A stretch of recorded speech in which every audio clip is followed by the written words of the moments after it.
chance? I'm gonna guess with that one. Figure out too. Hey, thanks for the heads up. Well, it couldn't happen to a nicer guy. Good job, Munchkin. That's the reason I stay away from your powder. Friend of yours? I heard he had frost. They've never come? That totally silver spoon up his nose. It's been up there for 20 years. Oh.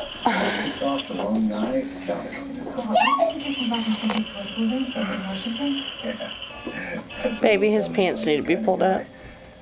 But keep this to yourself. This whole thing is top secret. Nobody knows when it's coming down. Oh, no.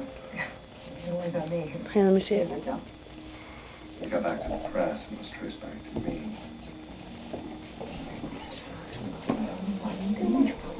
Oh, you got to cover the bottom of it. I like to keep my advice On top of it. You got to cover it up so you can see it. So, what do you need?